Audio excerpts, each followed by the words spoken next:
Buenas tardes a todos. Gracias por venir a una nueva edición de la actividad de Ciencia con Tapas.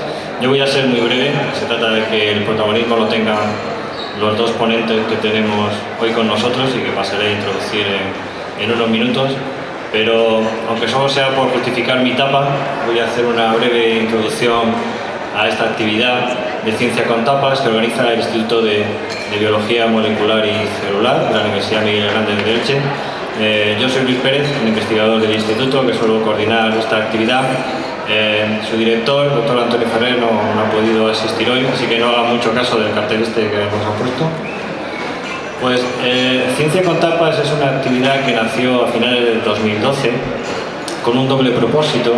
Primero, llevar un poco la ciencia a la población general, sacar un poco los seminarios científicos del campus universitario y llevarlos a un sitio un poco más corriente, más distendido.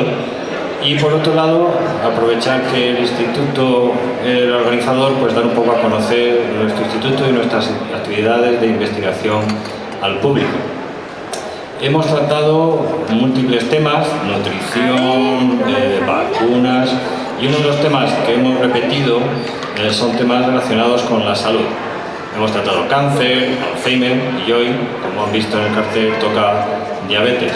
Y cuando tratamos temas de salud, pues solemos combinar la presencia de un investigador con alguien quizás más procedente del campo clínico.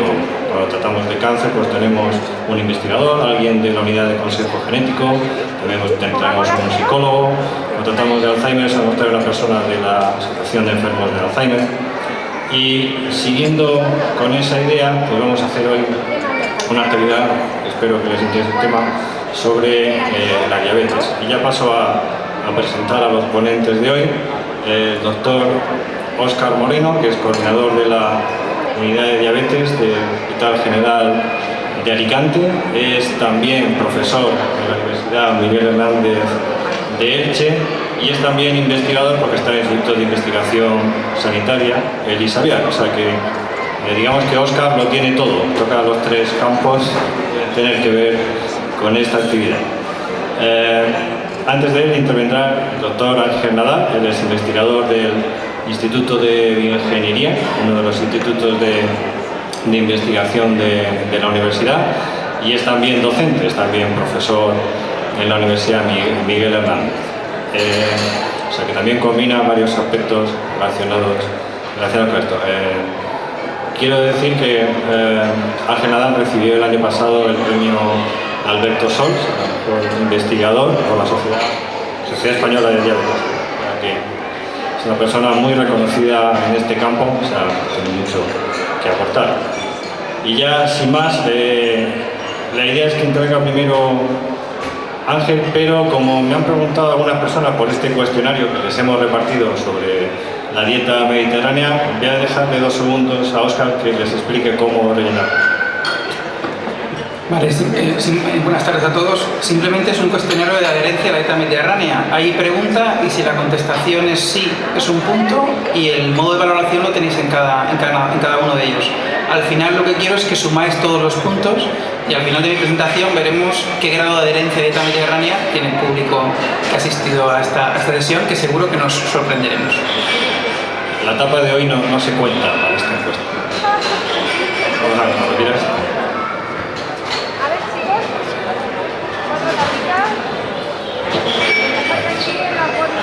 Hola, ¿me escuchan bien?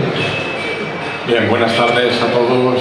Quiero empezar agradeciendo al Instituto de Biología Molecular y Celular y a Luis Pérez por la invitación y por darnos la oportunidad de discutir esta tarde sobre una enfermedad tan importante como vamos a ver y con una incidencia muy alta como es la diabetes mellitus. Yo voy a empezar con una diapositiva de un suceso importante que terminó hace prácticamente un siglo y fue la Primera Guerra Mundial. Se considera uno de los periodos, o probablemente el periodo durante el siglo XX, donde se produjo una muerte muy elevada de seres humanos.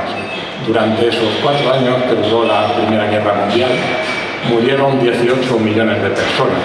Esto es 4,5 millones de personas personas por año. Lo que mucha gente no sabe es que hay 5 millones de personas en el mundo que murieron por diabetes en 2015 y esto ocurre anualmente. Hay una cifra exactamente igual a la de la Primera Guerra Mundial que muere cada año de diabetes en nuestro planeta.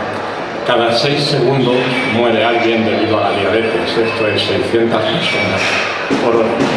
Hay 422 millones de personas en el mundo que tienen diabetes o que tenían en 2014. Ahora probablemente ya tenemos unos cuantos más. Esto significa el 8,5% de los adultos en todo el mundo. El 25% de hecho de las personas mayores de 65 años sufre diabetes. Y un dato muy preocupante es que la diabetes está aumentando también en los niños y en los adolescentes.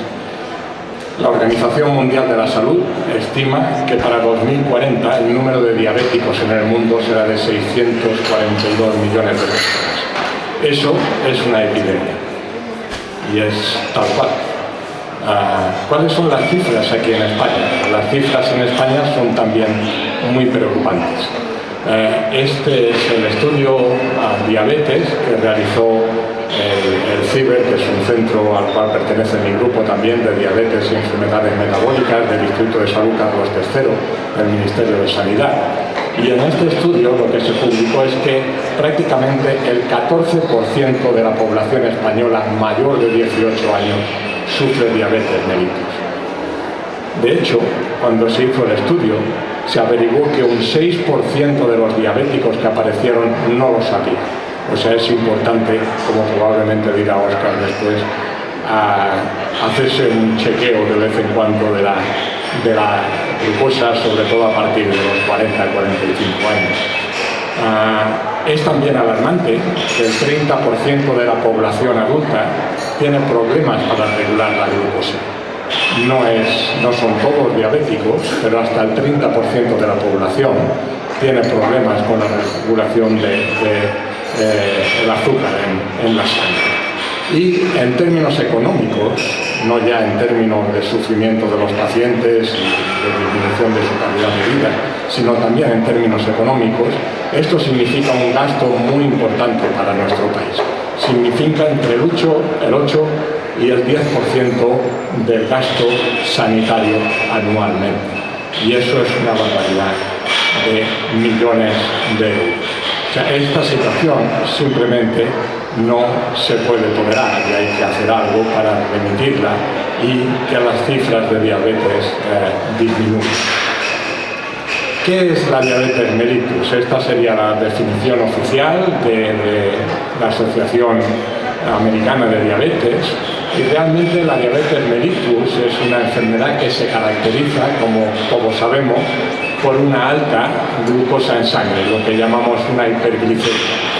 Esta alta glucosa en sangre lo que produce es producida bien por una secreción de insulina defectuosa o por los defectos en la acción de la insulina sobre sus órganos diana, como vamos a ver ahora, o normalmente por ambas cosas. Es decir, la insulina es la única hormona que tenemos en sangre que es capaz de disminuir los niveles de glucosa. O sea, quiero enfatizar que es muy importante que los niveles de glucosa se mantengan constantes en la sangre. Si la glucosa disminuye por debajo de lo que se debe, lo que nos va a producir es una hipoglucemia e incluso podemos morir por esto porque el cerebro solamente se alimenta de glucosa. Y si la glucosa es demasiado elevada, y eso ocurre crónicamente, produce muchos problemas a nivel cardiovascular, a nivel de riñón, etcétera, etcétera. O sea que no es nada bueno. Y la única hormona que es capaz de disminuir esos niveles de glucosa es la insulina.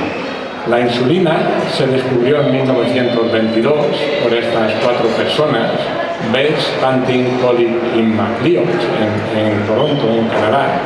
Y aquí he puesto también a la perrita Marjorie, que fue el primer ser vivo diabético que se curó por la acción de la insulina. A partir de 1922, la gente que realmente moría por diabetes pues empezó a poder llevar una vida un poco más normal y actualmente bastante normal gracias al descubrimiento de la insulina. La insulina la producen las células beta, que están en lo que llamamos el páncreas endocrino, los islotes de Langerhans que están en el páncreas. Esto que vemos aquí en la pantalla, si lo llegan a ver, es un islote de Langerhans de un ratón que hemos obtenido en el laboratorio, y en rojo vemos la insulina que marcamos con un antídoto. Este islote mide unas 100 micras, en azul están los núcleos de las células, pues marcamos el ADN, y cada uno de estos islotes contiene unas 3.000 células beta. En el caso de los humanos tenemos más de 1 millón de ellos. El tamaño es muy parecido al del ratón y el funcionamiento también, por eso normalmente utilizamos este animal como modelo de estudio de la diabetes. Entonces, ¿qué papel tiene el islote de Langerhans en la regulación de la glucosa? Pues fíjense, si consiguen ver aquí, la glucosa en ayunas se produce desde el hígado para mantenerla constante, que no tengamos una hipoglucemia. En el momento en que comemos, a través de nuestro aparato digestivo, producimos el aumento de la glucosa en sangre. Y entonces esta glucosa tiene enseguida que disminuir. ¿Cómo ocurre esto? El aumento de glucosa lo que hace es decirle al páncreas, a la célula beta, que libere la insulina. Y la insulina es la señal que hace que nuestro músculo esquelético, todos nuestros músculos, comiencen a captar glucosa. También las células de la grasa captan glucosa y al mismo tiempo la insulina bloquea el efecto de producción de glucosa en el hígado. Entonces, estos 3 órganos son fundamentales, junto con el páncreas, para regular el nivel de nuestra glucosa en sangre. El músculo esquelético, las células de la grasa o adipocitos y el hígado. Entonces, existen varios tipos de diabetes. Hay la diabetes de tipo 1, es entre el 5 y el 10% de las personas con diabetes. Normalmente se debuta a edad temprana y ocurre por una destrucción de las células beta, y por lo tanto estos pacientes no tienen células que produzcan insulina y las secretan. El más común es el tipo de diabetes 2, que es el que hablaremos ahora, y es entre el 90 y el 95% de las personas con diabetes. Es realmente muy común, es poligénica, esto quiere decir que hay múltiples genes asociados.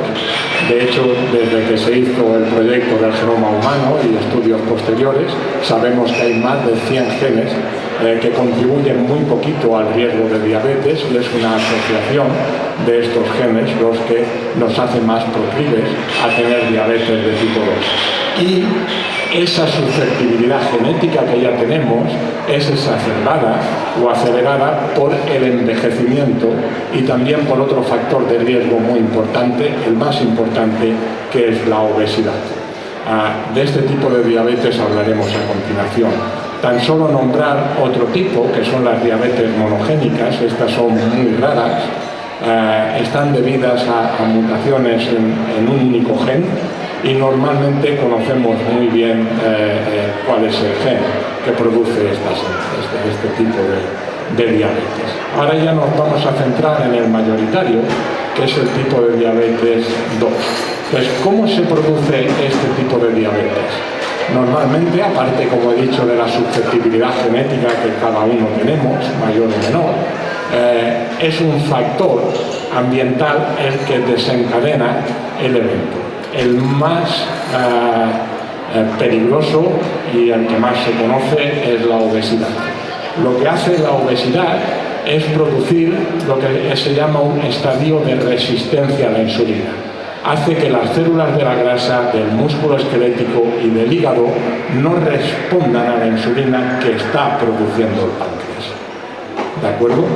Entonces, cuando esas células no responden, las células beta del páncreas intentan adaptarse, y lo que hacen es producir más insulina, se dividen y tenemos islotes de Langerhans más grandes con más células beta, y lo que se produce es una hiperinsulinemia. Tenemos más insulina de la que se debe en sangre. El problema de tener hiperinsulinemia es que esta hiperinsulinemia produce resistencia a la insulina también en estos tejidos y de hecho favorece también la obesidad. Entonces se forma una especie de círculo vicioso en el que existe resistencia a la insulina, hiperinsulinemia, resistencia a la insulina, etc. Esto hay un 30% de individuos obesos en los que no ocurre y no van a ser diabéticos, pero otra parte importante, que será como un 70%, llega un momento en que la célula beta deja de funcionar, se muere, no funciona bien y por lo tanto no puede contrarrestar la resistencia a la insulina de los tejidos, y es en ese momento cuando aparece la diabetes mellitus y cuando la glucosa empieza a aumentar en la sangre y empezamos a tener serios problemas. Entonces, esto puede durar unos años hasta que realmente se debuta con la diabetes, todo este proceso, ¿de acuerdo? Entonces, la obesidad, como digo, es el factor de riesgo más importante, pero no es el único, y hay que tener en cuenta esto. Es decir, el ambiente es todo lo que nos rodea. Y como vemos aquí hay muchas cosas, hay la nutrición, por supuesto, el estrés, las drogas, la microbiota, las infecciones, como nos explicará el doctor Moreno posteriormente, también el sueño, otras enfermedades que podamos padecer, y también los contaminantes ambientales, que es un poco lo que voy a explicar ahora y es en lo que trabajamos en mi laboratorio, aparte del efecto de la nutrición sobre la diabetes. Entonces nosotros trabajamos con un tipo de compuestos químicos ambientales que se llaman disruptores endocrinos, tienen un nombre un poco raro. Tenemos más de 80.000 compuestos químicos en el mercado actualmente. Sabemos que un porcentaje de ellos son tóxicos y existe un porcentaje de los que son tóxicos que lo son porque alteran nuestras hormonas, entre ellas la insulina. Y a este tipo de compuestos químicos se les llama disruptores endocrinos. Pueden producir obesidad, pueden producir diabetes y pueden producir ambas cosas. O más que producir, lo que hacen, como veremos, es aumentar nuestra probabilidad de padecer estas enfermedades. ¿Qué tipo de compuestos son? Pues estos son los más normales. Los encontramos en muchos productos comunes. El bisfenol A está en la mayoría de los plásticos de policarbonatos y otros plásticos, igual que los talatos. Algunos de ellos ya están prohibidos y el bisfenol A ya está considerado por la Unión Europea como un disruptor endocrino. Los antiadherentes de las sartenes y algunos pesticidas que están prohibidos desde hace muchos años, pero que permanecen en todos nosotros porque son muy permanentes desde el punto de vista químico, como los DDTs y sus derivados. Igualmente ocurre con los PCBs. El caso es que este tipo de compuestos químicos actúan normalmente durante el desarrollo y lo hacen a bajas dosis. ¿Cuál es el mecanismo por el que actúan? Normalmente lo que tenemos es una serie de genes normales durante el periodo de gestación. Esto está bien demostrado, lo digo, en ratones, en nuestro laboratorio y en otros. No está todavía demostrado en humanos que ocurra exactamente igual, o sea que es algo que no sabemos, pero en ratones sí. Entonces estos genes normales, cuando hay una exposición a disruptores endocrinos a dosis como las que estamos normalmente expuestos, lo que hacen es alterar la expresión de nuestros genes. Es decir, no producen mutaciones, producen lo que en nuestro campo llamamos modificaciones epigenéticas, es decir, son modificaciones del ADN que lo que hace es que un gen se exprese más o menos de lo que debe durante la vida adulta. Entonces, eso lo que hace es alterar la morfología y la función de las células que están involucradas en el metabolismo.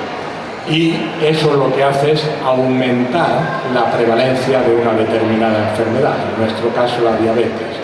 Es decir, no lo producen directamente, pero sí va a aumentar la prevalencia si tenemos una predisposición genética o lo que estamos haciendo es llevar una dieta grasa, hacer poco ejercicio, etc., nos van hacer que uno debute antes con diabetes de tipo 2. En definitiva, lo que va a ocurrir es que este tipo de disruptores endocrinos durante el desarrollo van a afectar a las células de la grasa, pueden producir directamente obesidad, de hecho, también van a afectar a las células del hígado y de hecho pueden producir hígado graso, van a afectar al músculo esquelético y producir resistencia a la insulina, que lo hacen en los 3 tipos celulares, y eso ya es un factor de riesgo muy grande para tener diabetes mellitus, como he explicado antes. Además, este tipo de compuestos actúa directamente en la célula beta y en algunos casos lo que produce es una bajada en la secreción de insulina y en otros casos un aumento. En cualquier caso, desregula la liberación de insulina directamente en las células beta. Con lo cual, lo que nos hace, como digo, es más predispuestos en nuestra edad adulta el hecho de que hayamos estado expuestos a este tipo de compuestos químicos.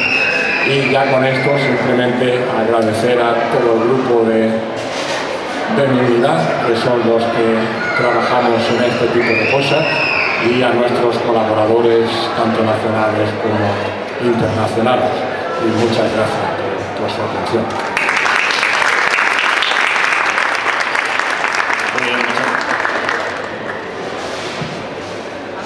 Muchas gracias, Ángel. La verdad es que no sabemos a lo que estamos expuestos cuando todavía no hemos salido a este mundo. Bueno, pues cedo ya la palabra al doctor Óscar Moreno.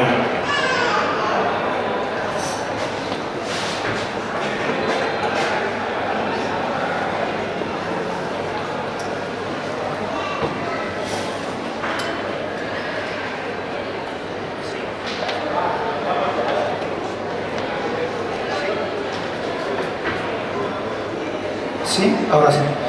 Bueno, pues buenas tardes a todos. Agradecer al Instituto de Bioingeniería la invitación y sobre todo por estar aquí con un primer espada a nivel internacional que es Ángel Nadal. O sea que ha habido pocos elogios por Luis, porque yo creo que es amigo y porque a Ángel esa cosa no le gusta, pero desde luego que es un referente internacional en el mundo de la diabetes en la investigación.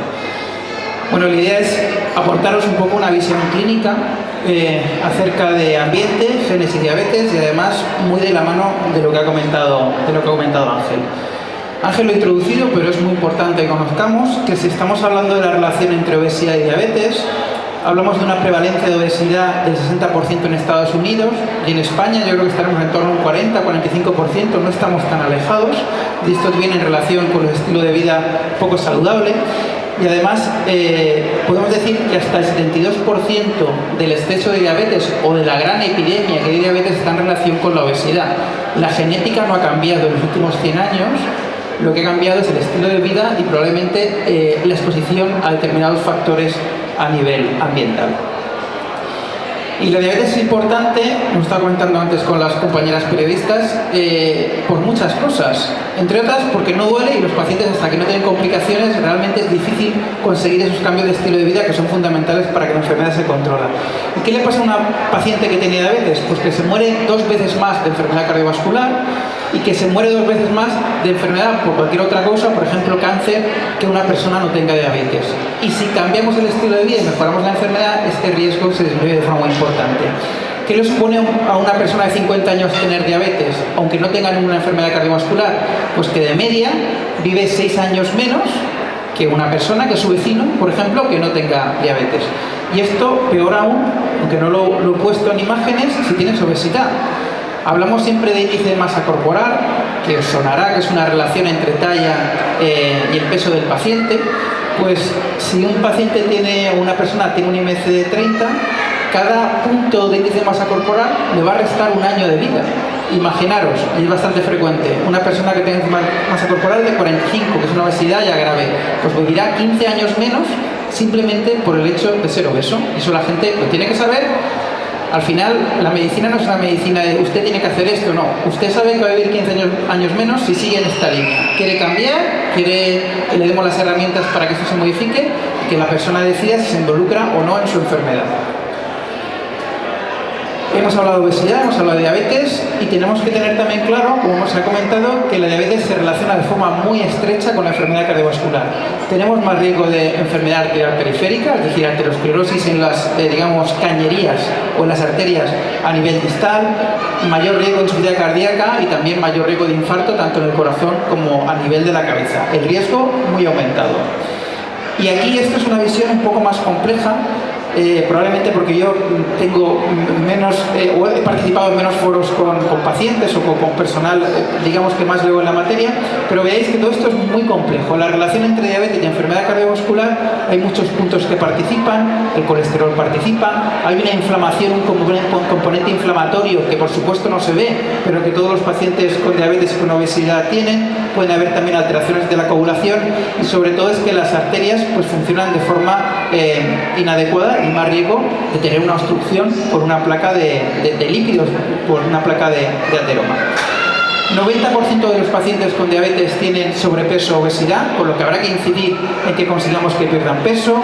Un 66% tienen hipertensión arterial y un 70% tienen colesterol. Y todo esto se relaciona con la aparición de enfermedad cardiovascular. Hemos hablado de epigenética, ha comentado Ángel Nadal algún aspecto. La epigenética al final es como la gramática. No es lo mismo que diga no me gusta trabajar con Ángel Nadal que diga no, me gusta trabajar con Ángel Nadal. Pues la epigenética es eso, es decir, no es una alteración en nuestra información genética, pero sí que es una alteración en relación con el ejercicio, el estrés, el estilo de vida, las infecciones, los disruptores endocrinos, en cómo se traduce esa información genética que tenemos, que al final conlleva un fenotipo o una serie, por ejemplo, una producción de una proteína que puede ser mala o deleteria para el cuerpo o no. Y este reloj epigenético que hemos comentado es capaz de predecir los años que vamos a vivir. Quiero decir, al final yo siempre a los pacientes les digo que esto no es como la lotería, esto toca. Si uno hace una dieta poco saludable, tiene obesidad, fuma, está expuesto a determinados tóxicos de forma consciente o inconsciente, esto va a condicionar, y se ha visto con fórmulas matemáticas, en este caso con alteraciones de metilación a nivel de información genética, podemos predecir cuántos años va a vivir. Esas son las malas noticias, las bad news, pero ¿cuáles son las good news? Que luego cuando Ángel Nadal se empezaba la presentación digo, vale Ángel, nos has dejado acojonados o acongojados, si queremos decirlo así, pero hay buenas noticias. ¿Cuáles son las buenas noticias? Pues que somos capaces de retrasar este reloj epigenético si somos capaces de hacer una vida saludable, ejercicio físico y comer alimentos que realmente no nos producen más inflamación, más estrés. Y es decir, que somos capaces de retrasar este reloj. Entre otras cosas, por ejemplo, con un sueño reparador. Esto eran pinceladas para luego justificar un poco la importancia de la alimentación, el ejercicio y determinados tipos de tratamientos en relación con la diabetes. Hay muchos tipos de dietas, hay dietas milagro, pero lo que tenemos que aprovechar es lo nuestro. ¿Qué es lo nuestro? La dieta mediterránea. Pues la dieta mediterránea es la única dieta que ha demostrado con evidencia grado A, es decir, el mayor grado de evidencia científica que hay, que es capaz de reducir un 30% la aparición de infarto agudo de miocardio, de infarto en la cabeza o de muerte por causa cardiovascular. No hay ninguna otra dieta, ni milagro ni no milagro, que haya demostrado esto. Y simplemente lo que hicieron los investigadores era seguir durante 5 años a 7.000 pacientes, los clasificaron en dieta normal o dieta mediterránea enriquecida con aceite de oliva virgen extra o con frutos secos, y vieron que los que tenían dieta mediterránea y estaban o bien con frutos secos o bien con aceite de oliva, es decir, ácidos grasos monoinsaturados y además rico en omega 3, pues es que se reducían hasta en un 30% los problemas de enfermedad cardiovascular. Y esto no se ha conseguido hasta ahora, desde luego, con ningún tipo de tratamiento, ¿no? Y esto lo tenemos es fácil, digamos, llevarlo a cabo. Cuando hablamos de dieta mediterránea, no solo hablamos de dieta mediterránea, hablamos de estilo de vida mediterráneo. Y ahí está la slow life, ¿no? Vivir tranquilos, no nos dejan, pero deberíamos intentarlo, dormir 8 horas al día, la siesta. No solo es comer, sino cómo cocinar esos alimentos, cómo las relaciones sociales que conlleva el ambiente mediterráneo. Bueno, tenéis aquí distintos, pero al final pues mucha fruta, mucha verdura, por supuesto la mayor parte del líquido que sea agua. No pasa nada por tomar una copa de vino al día, si es vino bueno y nos lo podemos permitir, por supuesto que mejor, o tomar una copa de cerveza, pero debe incluirse dentro de todo. Intentar, por supuesto, luego comentaremos, evitar todo lo que son carnes o pescados procesados. Al final lo que tenemos que hacer es digamos, compra de mercado. Cuanto más fresco sea el alimento y más de temporada sea, menos inflamación nos va a ocasionar y menos problemas vamos a tener, y vamos a conseguir o parar o retrasar un poquito el tic-tac de nuestro reloj epigenético. Vamos con algunos comentarios. Si hablamos de terapia nutricional y nos centramos más en personas con diabetes, lo primero es ver si el paciente tiene sobrepeso o obesidad, porque si tiene sobrepeso o obesidad lo que hace es una dieta hipocalórica y simplemente es restar 500 kilocalorías de su dieta habitual, ahogando por una dieta mediterránea, para conseguir que pierda peso. Una persona que pierda 100 kilos, con que pierda 5 kilos, va a mejorar mucho su riesgo cardiovascular. No estamos hablando de que tenga, hombre, lo ideal es que pierda 20, pero con 5 kilos solo que se puede conseguir, y luego si interesa la discusión, veremos esto más o menos complicado, va a tener beneficios indudables. Y una cosa muy importante, por supuesto, también es que pacientes con un grado de obesidad tan elevado, con índice de masa corporal por encima de 40 o por encima de 35, si tiene complicaciones, por ejemplo, diabetes, es un paciente candidato a cirugía de la obesidad, por lo que hemos dicho, es que vamos a recuperar 15 años de vida en este paciente, con lo que siempre que sea posible, con esos grados de obesidad, si fracasan las medidas higiénico-dietéticas, el cambio de estilo de vida se le debería plantear. Y simplemente una alimentación adecuada consigue mejorar mucho el control de los pacientes. Hay un término que es hemoglobina glicosilada, que si no suena os sonará, y seguro que sois pacientes así, que es un parámetro totalmente objetivo que me dice cómo ha sido la media de glucemia del paciente de azúcar en los 3 meses previos a la analítica. Realmente es el único parámetro objetivo que tenemos para verlo, y es un objetivo fundamental para saber si un paciente está bien controlado o no bien controlado de su enfermedad. Pues simplemente con cambio de estilo de vida consigo mejorar mucho más que muchos de los fármacos que están autorizados en el mercado para mejorar la diabetes. Bueno, al final es dieta mediterránea. ¿Qué tenemos que evitar? Pues fundamentalmente azúcares, hidratos de carbono de absorción rápida. Fuera de ahí, pues mucha fruta, mucha verdura, pueden tomar hidratos de carbono de absorción lenta, pueden tomar pasta, pueden tomar arroz, pueden tomar de todo. Dependiendo del tipo de diabetes habrá que ser más o menos estrictos en las cantidades, pero realmente la dieta del diabético debería ser una dieta que sigamos todos, una dieta mediterránea, intentando adaptarlo a un poco al tipo de tratamiento que tenga cada uno. Si hablamos de aceite, pues, y hablamos de enfermedad cardiovascular, pues lo mejor es el aceite de oliva, pero el aceite de girasol tampoco es malo, el aceite de soja tampoco es malo. Debemos basar la alimentación fundamentalmente en aceite de oliva, pero podemos utilizar otros aceites porque no son malos desde el punto de vista cardiovascular. Pescados, pues fresco, cuanto más fresco mejor. Pescados azules, podemos tomar salmón, podemos tomar sardinas, podemos tomar también bacalao, porque son ricos en ácidos omega 3 y omega 6, deberíamos meterlos en nuestra dieta. En cuanto a las margarinas, pues mejor tomar margarina vegetal que, por ejemplo, que tomar lo que sería la grasa típica de la mantequilla como tal. Pero bueno, entre comillas, ¿por qué? Porque si no tengo un problema de exceso de peso, la vitamina D solo está o solo se absorbe en mayor medida en la grasa de los productos lácteos, con lo que no se debería eliminar de todo. Por ejemplo, habría que, utilizar leche semidesnatada, ¿no? O si no puedo tolerarla o me interesa perder peso, pues probablemente tendría que tomar un suplemento de vitamina D. Yo soy muy claro en mis exposiciones, y esto de tomar leche de almendra, leche de soja, leche, no sé, si es que vas al supermercado y para encontrar la leche de vaca te cuesta. La leche de vaca ha solucionado muchas epidemias, es una proteína biológicamente muy buena y es lo que aporta vitamina D. Y la vitamina D que se añade, o el calcio, otro tipo de leches, es que no se absorbe. Y además es mucho más caro, con lo que más vale tomar una buena leche de vaca. Si es fresca, ya no os digo nada, y si tenemos problemas con el tema del peso, pues vamos a utilizar semidesnatada. Por supuesto, evitar todo lo que son los productos manufacturados, que es verdad que nos facilitan mucho la vida, pero condicionan que nuestro tic-tac vaya para adelante y tengamos problemas. ¿Esto quiere decir que nunca nos podamos comer una hamburguesa? Pues no, es decir, tenemos que tener una base de dieta mediterránea y puntualmente pues no hacer exceso de este tipo sin ningún tipo de problema. Hidratos de carbono. Esto de que a partir de las 7 de la tarde no se pueden tomar hidratos de carbono no tiene ningún sentido. Esto es física pura y dura. Es como cuando yo voy a pagar, yo doy una cantidad de dinero y me devuelve. Pues la cantidad de dinero que yo tengo es lo que como. Esa es la aporta de kilocalorías.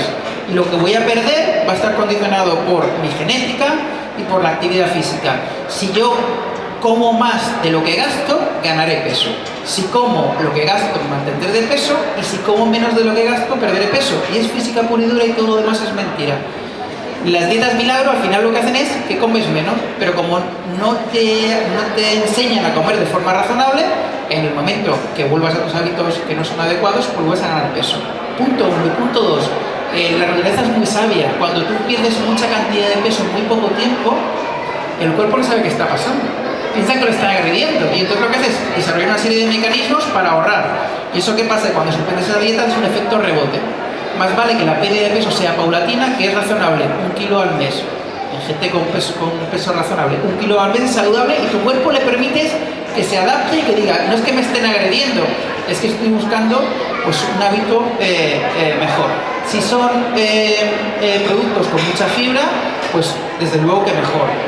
Tipo de pan, pues no hay ningún problema, pan integral, pan con cereales, pero el pan con cereales lleva muchos cereales, los cereales aportan también hidratos de carbono, por lo que habrá que tenerlo también en consideración a la hora de contabilizar qué estoy comiendo y qué no estoy comiendo.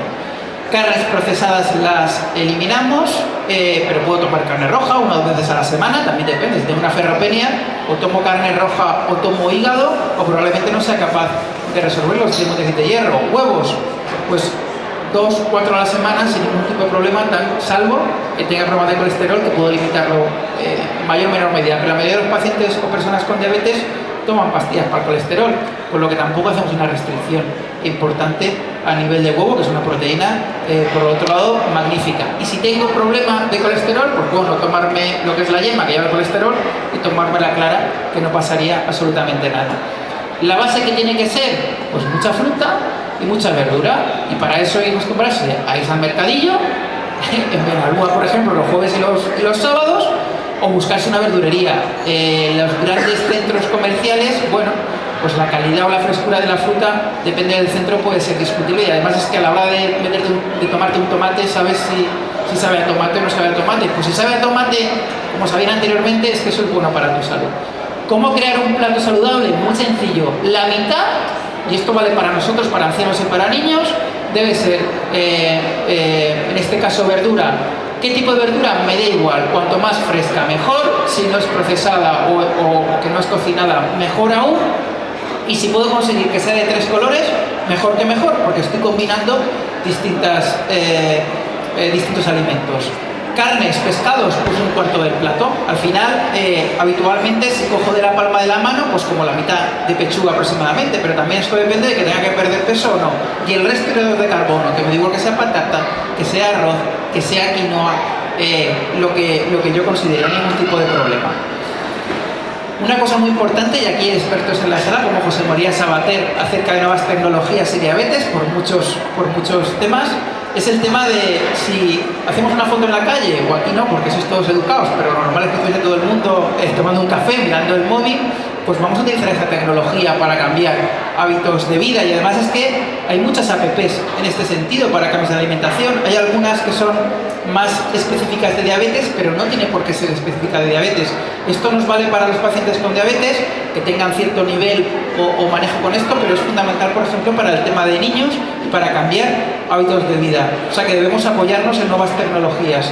Hay algunos que nos permiten incluso, para diabetes tipo 1, que es algo más específico, pues hacer cálculo realmente de cuánta insulina me tengo que poner en función del tipo de alimento que vaya a tomar, y además me permite hacer un registro que luego cuando voy al endocrino y lo volcamos en el ordenador, pues me aporta mucha información.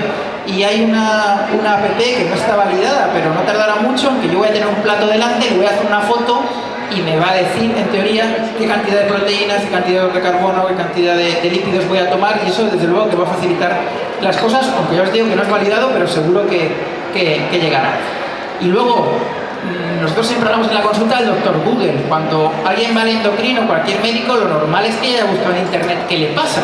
Y si el endocrino o el médico le dice algo distinto de lo que ha dicho el doctor Google, pues lo normal es que haya una segunda o una tercera opinión, ¿no?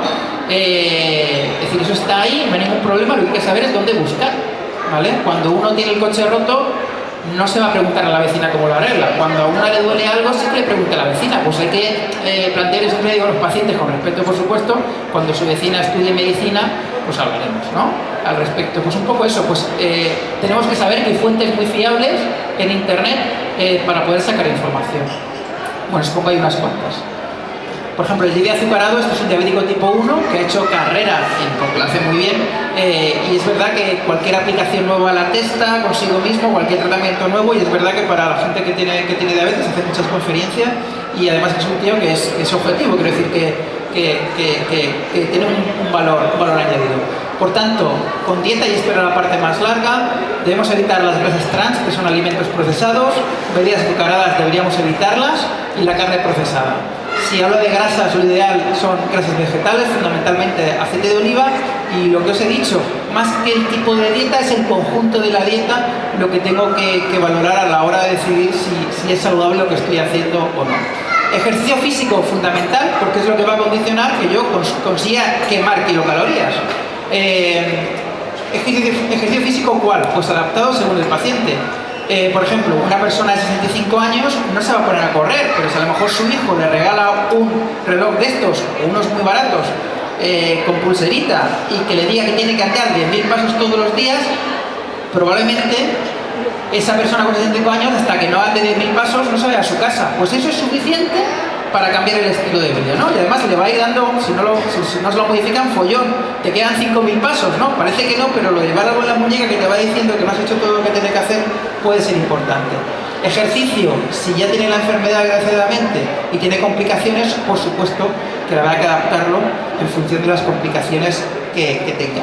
Igual que he dicho que hay apps, o el tema de las pulseras de muñeca, hay muchísimas aplicaciones que puede hacer que la gente se incentive y que realmente pues hacer redes de salir a pasear, redes de competición de cuánta actividad física tenga, pues cuanto la gente sea más joven realmente esto va a ser más rentable, pero incluso una pulsera o un móvil con una aplicación para gente de determinada edad le puede potenciar hacer ejercicio físico. Eso o tener una mascota, que a veces es la única justificación que tienen para salir a la calle.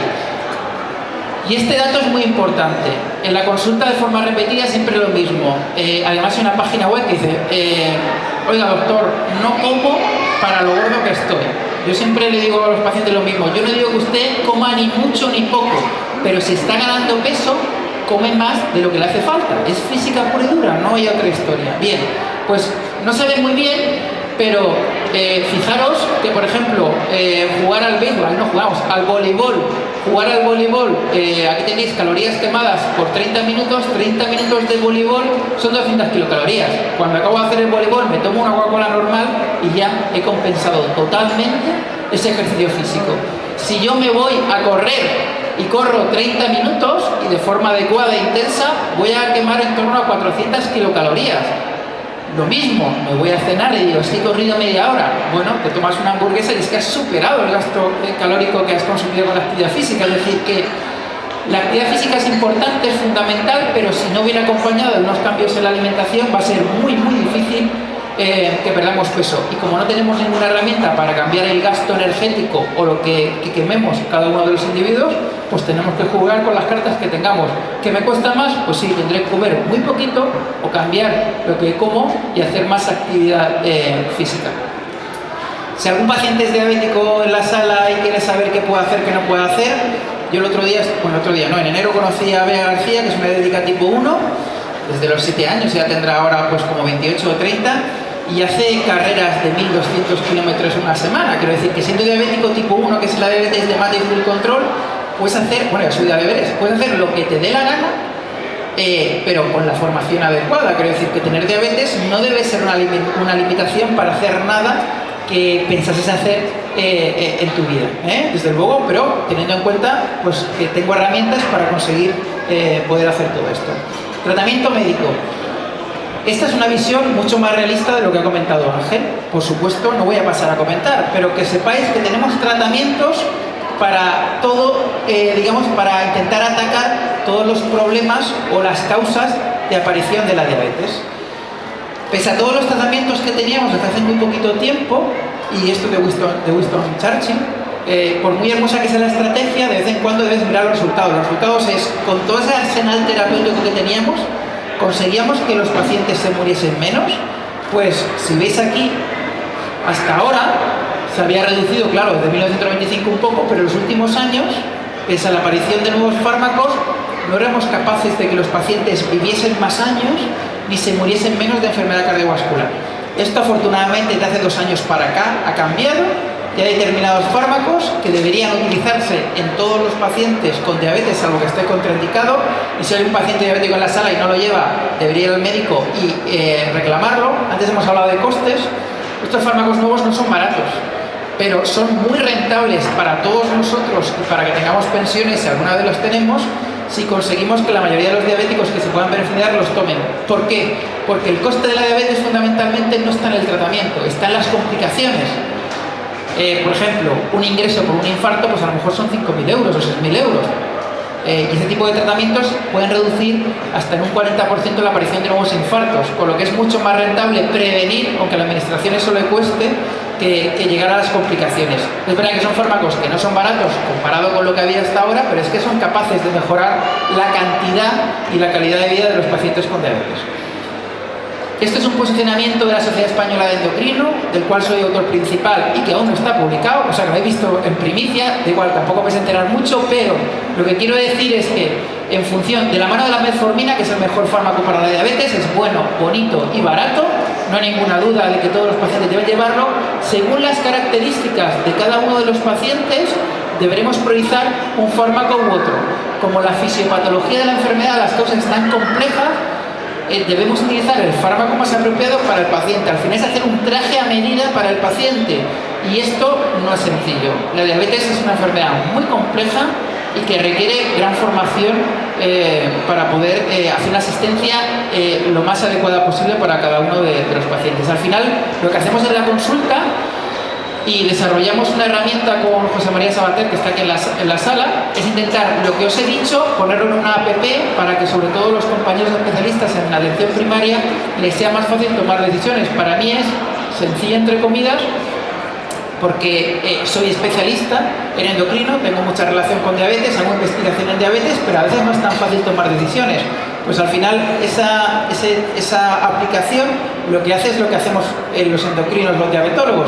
Tenemos características del paciente, tenemos la comorbilidad, las complicaciones, las cruzamos, y en función de eso y lo que el paciente quiera, porque es importante que el paciente tome decisiones acerca de tomar un tratamiento u otro, de poder pincharse o no pincharse, si es que puede tomar decisiones, pues decidir cuál es la terapia más adecuada. Una imagen vale más que 1000 palabras. Estos dos grupos terapéuticos, que son los glucosúricos, los inhibidores del SGLT2 y los agonistas receptores de GLP-1, o por lo menos algunos de ellos, van por delante de cualquier tipo de terapia para la diabetes, y se debería priorizar su uso, yo creo que en todos los diabéticos, pero desde luego en aquellos que ya tienen complicaciones cardiovasculares establecidas. Y otra imagen también de gente que murió con una hemoglobina glicosilada perfecta. Es decir, ahora ya no es que nos dé igual la hemoglobina glicosilada, pero yo puedo tener un paciente que ha tenido un infarto, que tiene una hemoglobina glicosilada, que recordar qué es lo que me dice, si el paciente tiene buen control metabólico o no, y como la tiene buena, no le cambia el tratamiento. No, perdona.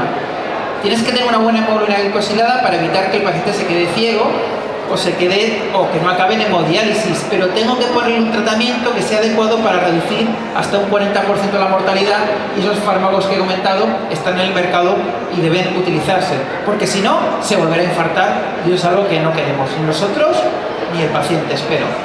Diabetes es una enfermedad cardiovascular, hay que ir a la diana según las características.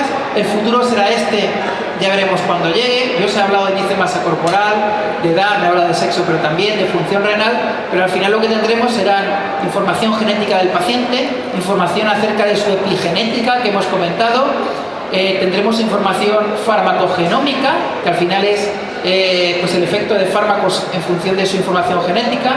Sabremos datos, por ejemplo, de qué función del páncreas, de la célula beta pancreática le queda, y en función de eso y con las características clínicas podremos clasificar a los pacientes en aquellos que van a responder a un fármaco, que nos va a dar igual darle un fármaco u otro, y aquellos que solo van a responder a un segundo fármaco.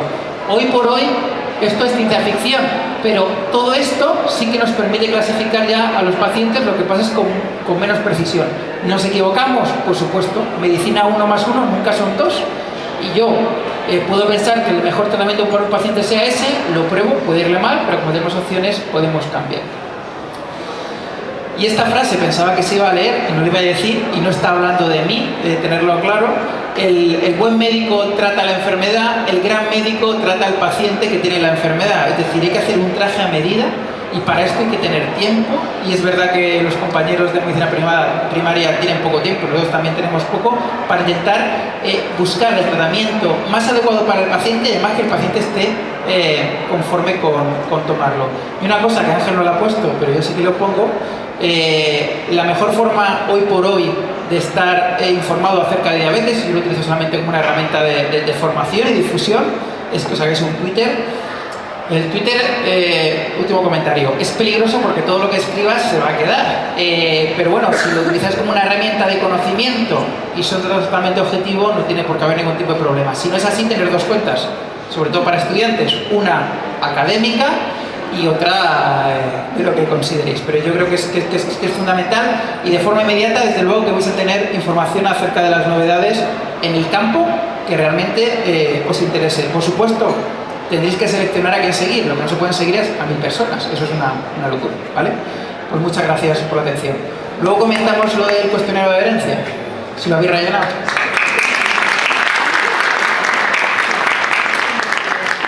Muy bien, Óscar, muchas gracias. Bueno, pues ahora vamos a pasar en las ciencias con tapas, tan importante o más, si me permite, que la expresión de los ponentes es las preguntas de la audiencia, porque nos dan un poco una información a la investigación de la percepción que el público tiene de la investigación que hacemos y de las inquietudes que tiene la gente, que no son necesariamente las mismas de las que tenemos nosotros en el laboratorio. Mientras nos preparan el micrófono para que salgan las preguntas del público, voy a ir haciendo yo una a Óscar, así para ir rompiendo el hielo. ¿Qué grado de éxito tienes con tus pacientes? Os he dicho de otra manera, ¿te hacen mucho caso? Yo muchísimo, a todos los demás no, pero yo muchísimo. Al final yo creo que hay pacientes, al paciente siempre hay que darle a la persona con diabetes la oportunidad de cambiar, ¿vale? Yo siempre dedico mucho tiempo en la primera visita para hacer una valoración adecuada del paciente, para explicarle realmente el riesgo que tiene él. Es fundamental la educación diabetológica, el soporte por parte de la enfermería, se le dan todas las herramientas al paciente para que consiga hacer un cambio de estilo de vida. Este cambio de estilo de vida viene de la mano de que el especialista en medicina familiar comunitaria y enfermería se puede involucrar, ¿no? Porque, por ejemplo, la educación grupal, hacer grupos de apoyo de pacientes con diabetes que tienen que perder peso siempre es muy productivo.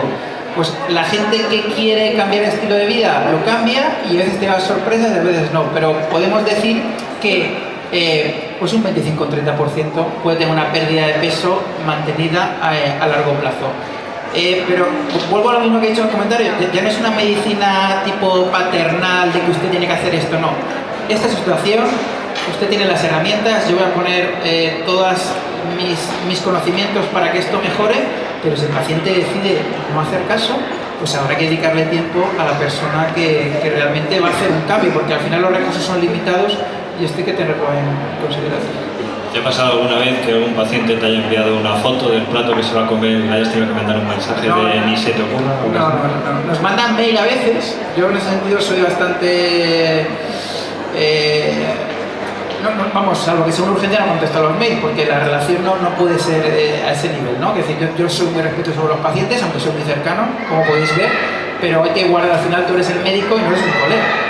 Es como los padres y los hijos, ¿no? Es más o menos igual, al final uno tiene que poner porque si no, yo siempre le digo a los residentes, que son los médicos en formación, que es muy fácil, inicialmente yo a todos los pacientes los llamo de usted, es así, yo creo que la cercanía no tiene que ver con el respeto.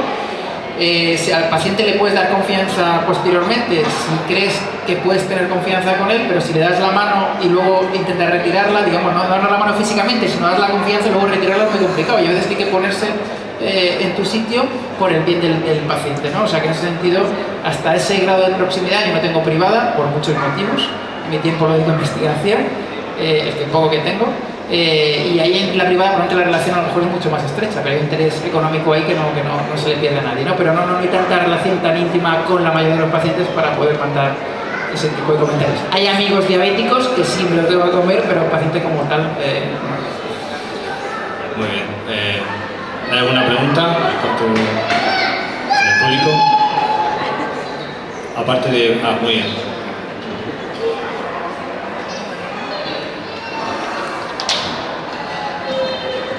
Hola, muchas gracias a los dos. Quería preguntar sobre los fármacos antidiabéticos, porque nosotros estamos trabajando en un proyecto de búsqueda de nuevos fármacos y una de las líneas de investigación es buscar inhibidores de la glucosidasa.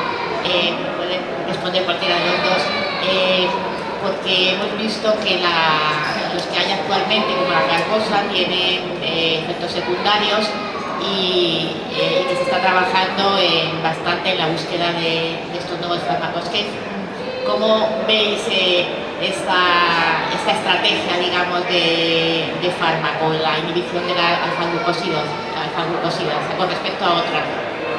A ver, hasta ahora los resultados con la carbosa, yo llevo muchos años trabajando en el hospital y de endocrino. Yo te puedo decir que nunca he puesto una carbosa, nunca he puesto una carbosa. Es un fármaco que cuando yo empecé la residencia seguía teniendo, sobre todo en atención primaria, por información que había, resultados que eran relativamente contradictorios, que podía tener un beneficio cardiovascular, pero cuando se han hecho estudios cardiovasculares se ha visto que no ha aportado ese tipo de beneficio. Entonces es una molécula que, por ejemplo, en nuestro consenso de endocrino de este año ni la ponemos, ¿vale? Pero porque no ha aportado ese beneficio. Si hay nuevas moléculas con ese mismo mecanismo de acción que consiguen mejorar el control de la glucemia postprandial, que era el objetivo principal de los inhibidores de la glucosidasa, pues que se habían recibido, pero lo que había hoy por hoy, desde luego que no se vende carbosa, o se vende muy poquito, y los resultados son malos. Pero si se consigue no tener efectos secundarios y que tenga beneficios adicionales, y estoy hablando, por ejemplo, del tema de cambios en microbiota, etc., que probablemente los tiros también vayan por ahí, pues será desde luego que muy bienvenido. Pero lo que tenemos hasta ahora, desde luego que con ese mecanismo de acción no ha funcionado. Hoy por hoy el fármaco que no demuestre beneficio cardiovascular es muy difícil que entre en el mercado. Y otra pregunta, muchas gracias. ¿Cómo veis el futuro de lo que se llama el páncreas artificial? Es decir, una bomba de insulina que se inserte en el enfermo.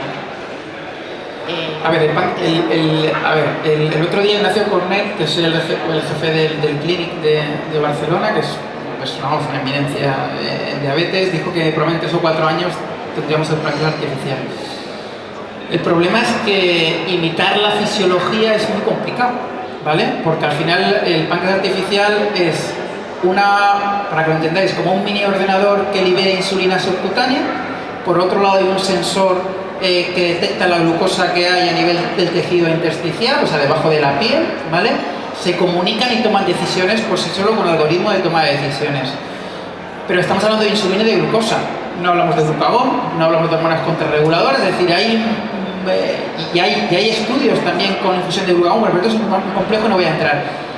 Habrá pacientes que se beneficien mucho, desde luego que los pacientes que llevan ahora mismo sensor y bomba de insulina, con el simple hecho de que cuando la glucosa baje y tengas una hipoglucemia, la bomba deje de funcionar, es un beneficio brutal. O sea, que el futuro es, sí, ¿será válido para todos los pacientes? Pues será válido probablemente para un porcentaje reducido de pacientes que no todo le vaya bien, pero desde luego que todo lo que sea novedad en ese sentido será genial. Pero vuelvo a lo mismo, es que la fisiopatología es tan compleja que sí, solucionará problemas, la verdad es que será un gran avance, pero vosotros que tenéis una edad, y me incluyo, hace 10 años un investigador de la UMH decía que iban a curar la diabetes en 5 años o en 3, ¿no? Bueno, pues estas cosas, las células madre van como van, pero porque todo es tan complejo, porque hay tantas vías que no conocemos, es que todo mucho. Entonces, ¿van a haber muchos avances? Sí, pero el porcentaje de pacientes que se van a beneficiar de esos avances, porque estamos hablando de diabetes tipo 1 y probablemente solamente el 10% de los diabéticos tipo 1, va a ser muy pequeño. Pero sí que vendrá, seguro que vendrá, pero no sé si será en 4 o en 5 años,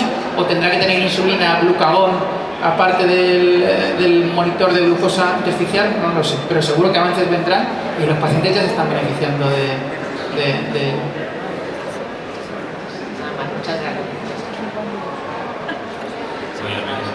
ha puesto el listón muy alto estas preguntas.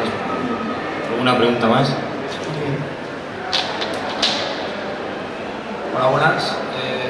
Tengo dos preguntas también. La primera es una curiosidad personal. Por familia paterna, todos mis parientes, todos mis antecesores tienen diabetes. Tíos, abuelo, padre, todos tienen diabetes tipo 2. Y con mi padre y con mi tío pasa una cosa que no encuentro relación, y es que por ser diabéticos, cada vez que tenían una operación decían que podían tener más complicaciones. Es decir, por ejemplo, mi padre se tuvo que operar el pie para ponérselo recto, y lo que debería haber sido una baja de 3 semanas para recuperarse fueron 4 meses. Y mi tío tuvo un tumor benigno que se lo tenían que extirpar como un procedimiento normal, pero tuvo un fallo multiorgánico porque se desangró por dentro. Y quiero saber qué relación guarda una especie de hemofilia con la diabetes, o sea, que no se cicatricen bien. Sí, pues no sé si es una pregunta para mí o para Óscar, que es el clínico. Yo en principio no creo que sea una cuestión de hemofilia, ¿no? Sí es cierto que si la diabetes es de tipo 2, que por lo que has dicho de la familia seguramente es así, tenéis esa predisposición genética, de esos 140 genes que digamos contribuyen poco a eso, la mayoría de ellos no sabemos cuál es su función. O sea, que alguno de ellos es posible que tenga que ver, vamos, con procesos de coagulación de la sangre, y ahora mismo no se sepa, y en el caso de que yo pues haya tocado eso. Ahora es cierto, imagino que Óscar sabe más que yo de eso por la parte clínica, que claro, la diabetes trae muchísimas complicaciones a nivel vascular, a nivel de infecciones también, por la mayor existencia de azúcar, es decir, todo eso también te va a alterar, o sea, a nivel, hay mayor inflamación, y todo eso es posible, imagino, que altere la coagulación o que haya un posible cuadro de fallo multiorgánico. No sé si, porque yo no soy médico, entonces no sé si es si la diabetes, los pacientes con diabetes y mal control, claro, es que yo no lo sé, que cada paciente es un mundo y esto es lo de siempre, pero si tiene mal control, o por ejemplo ya tiene arteriopatía periférica, que es al final las arterias son como cañerías, es como la cal, mal control de la diabetes de forma prolongada hace que la sangre que tiene que llegar a una cirugía, estoy hablando en el caso de tu padre, para poder recuperar los tejidos, pues a lo mejor lleva menos sangre, y eso hace que se retrase más, pero todo depende del grado de control. Si el control de la diabetes es bueno desde el principio, no tiene por qué haber más complicaciones.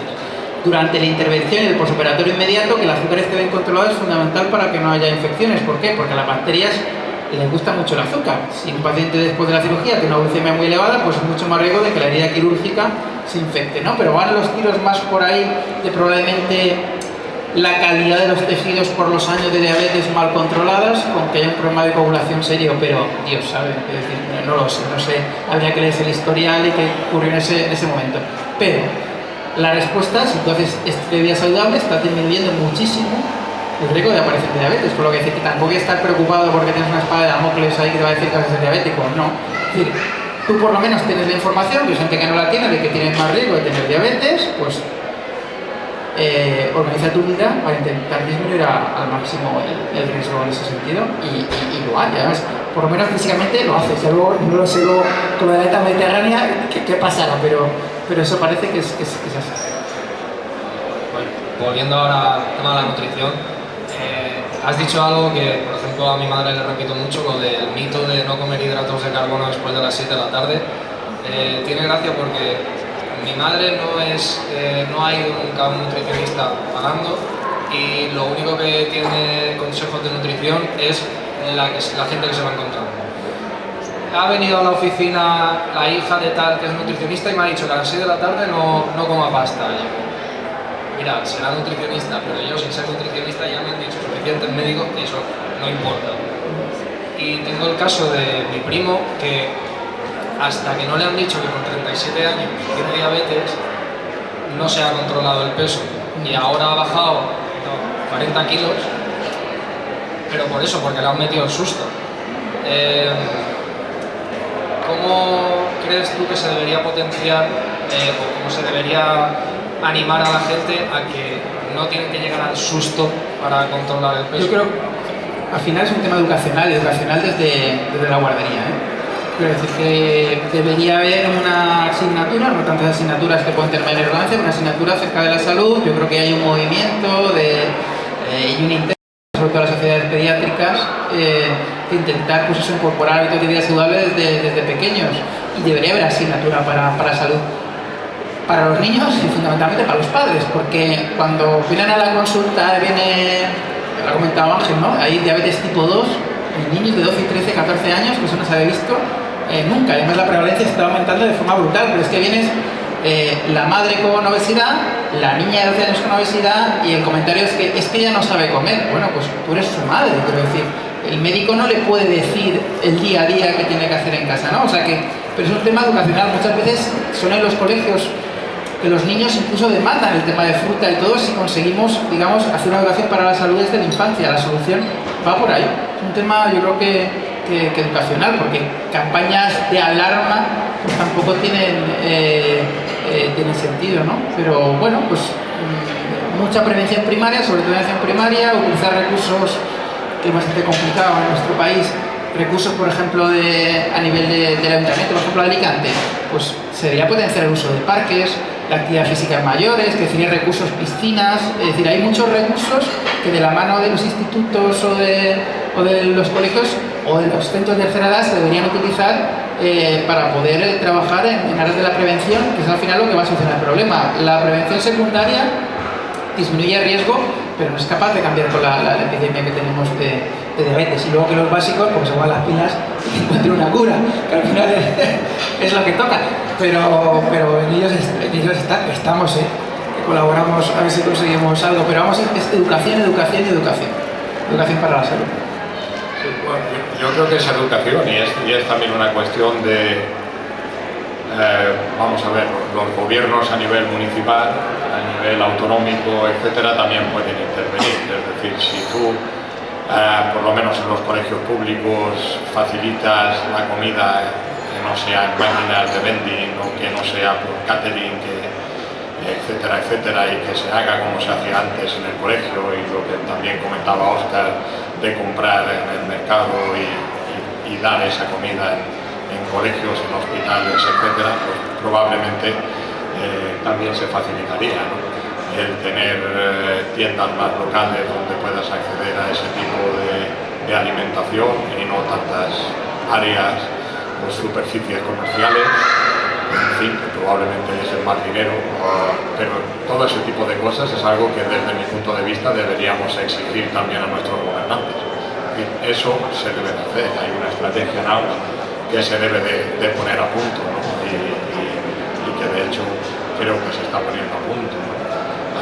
Y hay que seguirla, es decir, el prohibir las máquinas de vending en los colegios y que los niños no tengan acceso a ese tipo de bollería, etcétera, procesada, pues es bastante importante, o a las bebidas que están llenas de fructosa.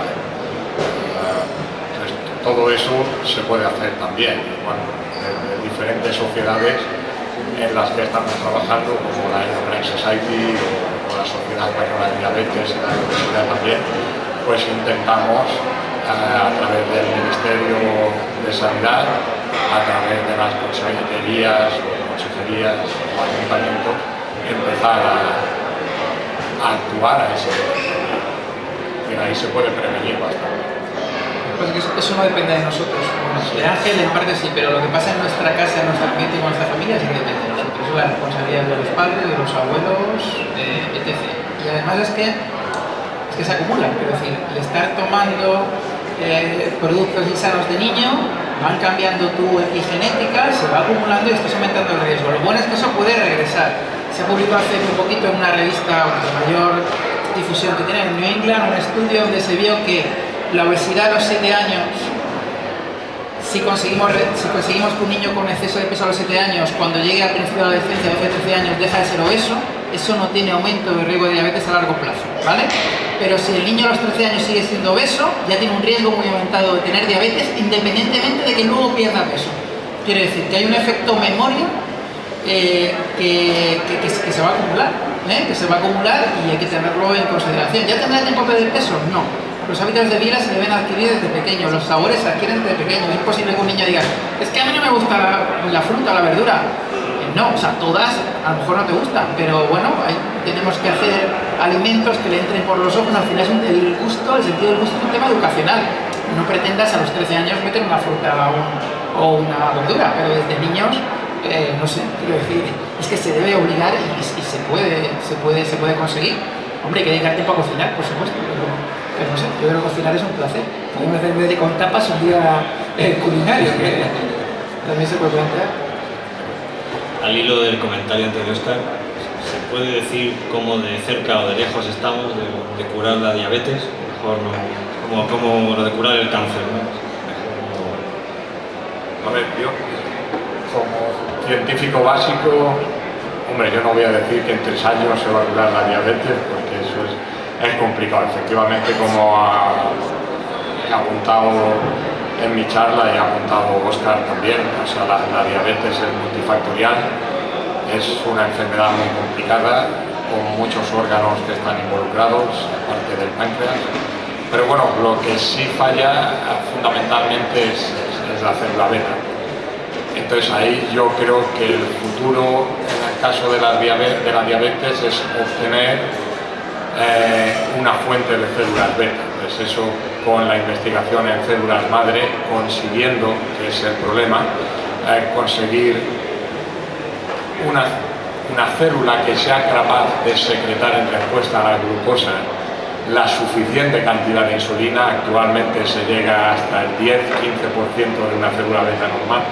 O sea, en más de 20 años o en 20 años de trabajo no se ha conseguido pasar del 15% de secreción de insulina y se controla poco el proceso, además, por los nutrientes.